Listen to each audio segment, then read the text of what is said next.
We're live. Everybody's invited to the party. We're all here. Welcome to Wellness Wednesdays, you guys, with CJ. It is I, your girl, Christian Jackson, the daddy issues expert. I'm thrilled to bring you new, fresh content every week where, as a licensed therapist in South Carolina, I like to make sure I check in with you and be true to my mission overall, which is to make sure I am increasing access to care as well as information, right? So I go to all these trainings. I have all these dope friends who educate me on things, and mental health is still stigmatized for whatever reason. So in general, I just like to make sure that I am keeping the conversation going about mental health. And so you'll catch me here 8 o'clock on Wednesday nights. If I am not here, it's because I decided to do something else and I take care of myself. I can't always be here. So in order to model self-care for you guys, then I may take a week off. But please feel free to let your girl know what you want to know about when it comes to mental health and wellness. Now, I want to explain this whole daddy issue situation, right? I call myself the daddy issues expert because I wrote the books on it. And for those of you who are already inducted into the Couch Crew, i.e. the supporters of Couch with Christian, this is my baby. I wrote and published Daddy Issues and its workbook by the same name. And basically it is a manual that is for people who are wondering why they show up the way they do in relationships. Okay. I'm trying to get to a place where I am securely attached with myself so that my relationship with my father, on whatever degree on the spectrum defined by the daddy issue symptoms, which I outline in this book, however that impacted me, I'm going to know by the time I read this book. So I provide for you ways that you can identify what's going on with your attachment style and why you're not necessarily securely attached, meaning you're a confident person who can communicate your needs to your partner. Why is it that your mothering, your parenting is in fact impacted by daddy issues? What's going on with your reaction to your boss in a meeting, which is literally how I open the book. How do daddy issues impact your life? Now, don't leave you with just random stories, which I do share so that you can see yourself and understand and have language that goes with this whole daddy issues thing. I give you practical tips and tools. In between each chapter, you will have self-reflection questions, some tools and literal activities I have been using for years in individual therapy with my clients. And so you have a chance to really engage with yourself and expand upon it in the workbook. So the daddy issues movement is something that is under the umbrella of Couch with Christian. And I'm really trying to make sure that this takes off and gets some kind of traction so that we are having more conversations and breaking the sting and stigma of daddy issues by talking about it and giving it another name. We are not women with daddy issues. We are women coping with emotional trauma. And let me just make this very clear. Every week when I come on here and I tell you what the daddy issues movement is, yes, there's a lot of empathy, dare I say sympathy, for lots of your stories for us who have daddy issues, right? But daddy issues symptoms, I'm giving you language, does not give you an excuse, okay? Because you have daddy issues, it doesn't mean that you get to say, this is why I can pop off at my man. Because that's not okay. Women with daddy issues who have transcended them, right? We get triggered, right? Because we're alive. And so what I want you to know is that as a person with daddy issues, and my argument is that everyone who's alive has daddy issues, then you are someone who is eventually going to identify your issues, your symptoms, work through your traumas, and then be able to say, hey, I need to take responsibility for my actions because I'm responsible for how I respond to my triggers. So that is who I am, you guys. Get to know me, Christian Jackson, the daddy issues expert at Couch with Christian here on Facebook and YouTube, as well as Instagram. Shout out to y'all. If you are here for the first time, welcome to the channel. I see you popping in on Facebook and YouTube, but alas, I can't see you. So you got to comment and let me know what's up. Hey, Jessica, I see you there. So let's get into it. This week's topic is inspired by something that happened to me on Monday. Story time. If you already know, I actually shared this story live on Monday evening where I talked about the Daddy Issues Healing Circle. Now, this is a group that I knew I wanted to do when I wrote my books, right? I knew I wanted to lead a live discussion and it went well in the spring. And so Monday, I shared with you guys that I had canceled the second round of the Daddy Issues Healing Circle after gritting and fighting and scraping my way to try to get this thing started again, right? And I ultimately decided, and you guys can go back and watch that live. It was on Instagram on Monday, September 20th, where I talked about the fact that my pride was really getting in the way of the work that I could be doing as the facilitator, the developer, the founder of the Daddy Issues Healing Circle. So what I wasn't going to do is put on something that is not given what it's supposed to give, right? So the fact that I was literally just having a conversation. This whole live is inspired by a text conversation I was having with a friend and a colleague, because I was checking on her on this business thing that she's trying to do. She's trying to get some things started for her business. So I checked on her. I said, yo, what's up? How are you doing? What's going on with it? She's like, not yet. And I'm like, okay. And then we were having just a quick, back and forth about how she said she felt like every time she's trying to do something and get it off the ground, it feels like she is fighting and scraping her way to the top.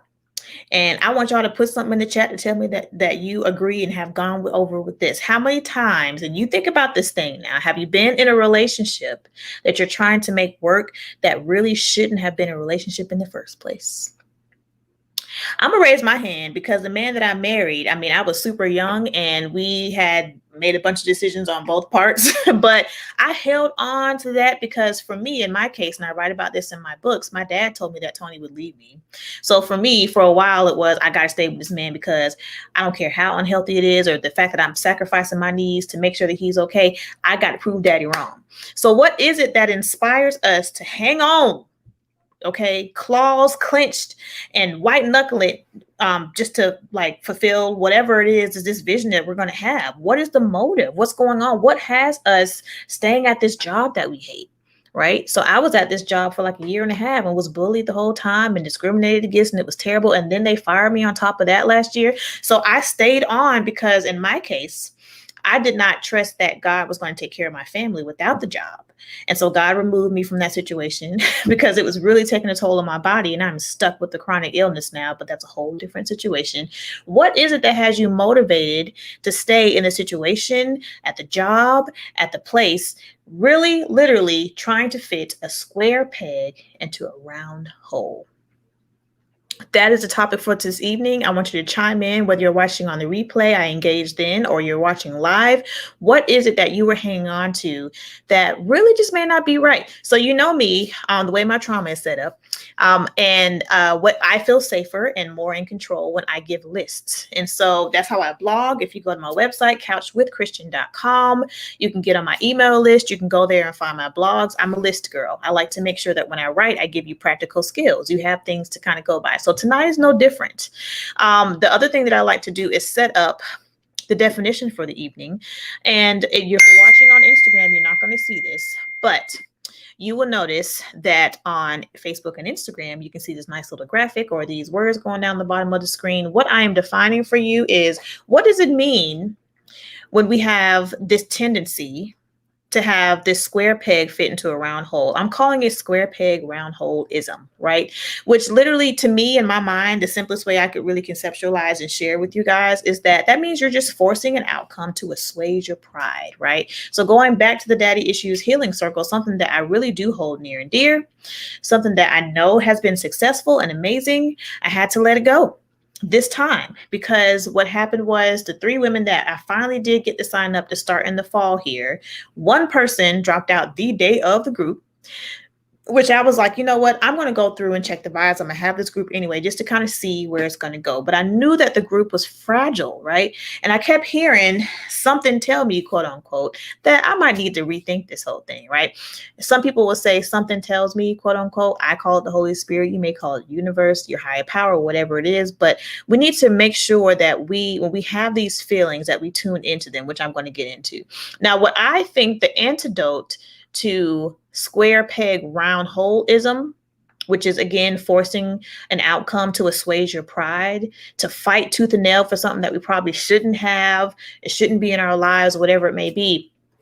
I feel like the antidote is being more flexible. So tonight, what I want to talk about is just that, right? How can we be more flexible? Because that is really what's going to help us stop forcing our way into something that we shouldn't be in. Okay, so think about that thing as you're watching this live. If you're watching the replay, what is that thing that you were hanging on to and white knuckling to force your way to have that? So how can we be more flexible? The first thing that comes to mind for me is being still. Which is hard to do for me because I really like to make sure that I'm in a space where I'm always doing. I feel like if I have plans A through Z, hopefully I don't have to make it to Z. Hopefully it gets done on plan A. But if I have something, a goal in mind, and I know that I want to get something done, then I like to make sure I have backup plans so that just in case something, obviously goes wrong or not to plan, then I can just say, okay, no worry about it. I have this going on. Whether it's another relationship with a different partnership, like in the community, if something falls through, that's kind of where I am right now. If I need to have a different document backed up, a different version of a bio, whatever it may be, I like to have these things going, right? Which means that I'm always doing this. I'm typing, I'm always making phone calls or developing relationships and trying to figure this out because I'm a one-woman show over here at Couch with Christian. But one of the things I want to be clear about is that I usually get the sign, the signal to be still. And I know that it's weird to think about flexibility as being still, but just hear me out. I don't think that you're going to get the direction you need if you're always busy and doing something. So you might need to sit your behind down. Okay, you might just need to be still so that you are in a space to hear and receive the direction from your higher power. Listen to that phone call that you might be ignoring. Like one of the things that I took from a book that I read a while ago by Priscilla Shirer, it's called Discerning the Voice of God. And she says that we are more likely hearing from God if it's like a repeated message, especially if it comes from different angles. So I listen to podcasts, I watch your lives, I'm reading books, I have friends, and sometimes quote unquote random things happen, right? And they all seem to have a theme. So go back with me to Monday, right? I had this text conversation with a friend who was literally saying what I was thinking, right? Because I already woke up thinking, okay, it's Monday. I wasn't super excited about group because I was like, I'm not delivering. I don't think I can deliver what I want to deliver, right? So I had the feeling already. I talked to my friend, right? I literally did a blog post and released it to my email list. It's called something like, I don't even know now. The blog post is how you know you're making the right decision, essentially. So I give you some tips so that you know how to make that you're making the right decision. And I push send to my email list. That is three things that happened to me in one day before my group at 7:00 that night that was supposed to take place. That really was, once I sat down, I realized that there was a theme happening, right? So if I was always busy doing something, I might have missed that, right? So I wanted to suggest to you that our antidote, again, to the square peg round hole-ism is being flexible. Because things are not always going to go to plan. And that first tip is to be sealed. The second thing I want to share with you guys is in regards to being more flexible, that we're going to have to get to a space where we are just going to call it what it is. It is what it is. It's called acceptance. Okay. And so one of my favorite mixtapes when I'm doing meditation is called Sheila Marie's meditation mixtape. I was literally on a live right before I got on my own live. She was doing something with an author of a book about your relationships with money. I got to go back and check that out, child. But her meditation mixtape, Sheila Marie, acceptance is one of her like 5 or 7 minute kind of like meditations. And she walks you through something. She breathes with you. And one of the things she says before she gets into the grounding activity on that mixtape is that acceptance doesn't mean we're going to put a judgment on the thing, right?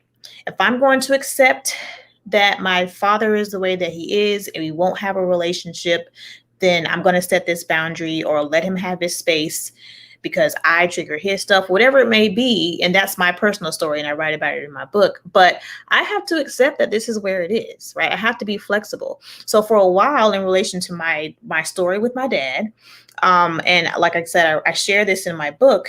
I was in a really angry place for a while, and it was really coming from a place of pain.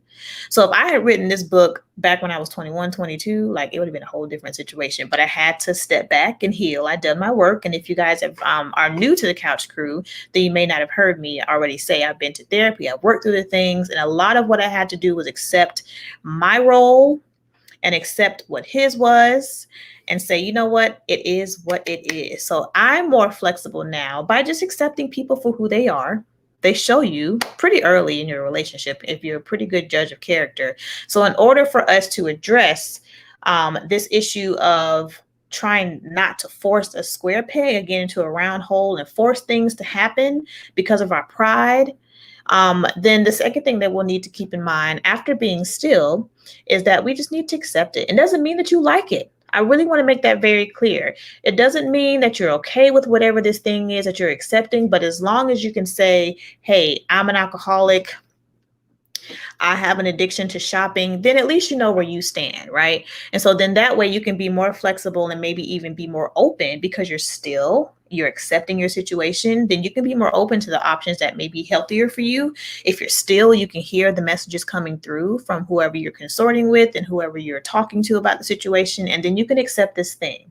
And sometimes it's a hard pill to swallow, but in order to be more flexible so that you're not super rigid, then it's going to be healthier for you when you're trying to conceptualize things. So the last tip that I have for you on this Wellness Wednesday in regards to how to address the square peg round hole-ism, again, that being forcing an outcome to assuage your pride, is to change direction. Have you considered that maybe the thing that you are trying to force to happen may not be for you? No matter how much money you've put into the thing because you weren't listening and you weren't still, no matter how many years you put into this relationship or at this job, it may be time to change direction. And that may not mean go left and complete opposite, but what if your direction is just to, again, going back to the first point, be still? Because normally what you would do is make yourself super busy in an unproductive productive space because you're ignoring everything that's going around you. Because of course the busy bee in me is likely trying to avoid something. So I know that when I'm doing a whole bunch of stuff and I'm procrastinating, that's actually a good sign for me to be still because there's something going on. I'm probably avoiding something, right? And so if I'm still, then I have the ability to be more flexible with my plan. Flexibility is key because it allows you to bend and receive and take whatever constructive criticism and maybe make that change. So even going back to my story about what happened to me on Monday and the executive decision I made to end my group for right now and kind of step back and regroup, I'm speaking to myself the same way that I'm speaking to you guys. I have some things I need to look at, right? And that is why even at the end of last week's Wellness Wednesdays, when Gio asked me like how I handle failures or setbacks, this is definitely it. I have to accept that maybe I need to change direction. Maybe I need to change the structure of the group. I know that it's been successful and that it's okay and that I'll be fine and I'll still be able to get my message out the way I need to. But if I'm still and I'm listening to God, because that is, my higher power, Jesus, shout out to you, then I can accept whatever he's telling me. And then I can change direction in a way that makes more sense. I can be more informed and more confident because I've gotten the message and the download of what I need to do next. Are you forcing something? That is the question. What is this thing that you are really trying to make work at your own expense? What are you sacrificing so that you can make something work for someone else and then you don't even get to benefit? What is that thing? Ask yourself what that is, because that's you just kind of trying to force something to happen. And why is it that your pride is getting in the way? Why are you allowing that thing? What do you think is going to happen if you don't accomplish this thing? What is it? What do you have to lose to really sit with yourself, again, being still and making sure that you get what you need out of life? I mean, it really is that big, right? So I have been Christian Jackson, your girl, the daddy issues expert, and your favorite licensed therapist here in South Carolina. I don't like to keep y'all long on Wellness Wednesdays because I know how my attention span is and just the way of the world. So when you're watching the replay, please feel free to share, subscribe to my YouTube channel, get the word out that I'm coming for y'all, okay? I have some really good things that I want to talk about, and I'm so excited to get your DMs and your love and my messages and stuff like that. Thank you guys for your books, as far as buying them and supporting the movement. I am really excited to be here with you every week and make sure that you guys have what you need. And so feel free to share with me what you want to talk about. I have more information that I want to share, but I understand you got to give it in chunks. Okay. So come back. Tell me what you think. I think I'm going to extend this into a blog post so I can really give you guys some things to chew on. You can refer back to it. And I know that people kind of receive things in different ways. You can go to my website, catch up on the blog, go to my website so you can connect to my YouTube channel. If you haven't already, go ahead and subscribe and get to know me and my content and let me know what you think. Y'all have a great night.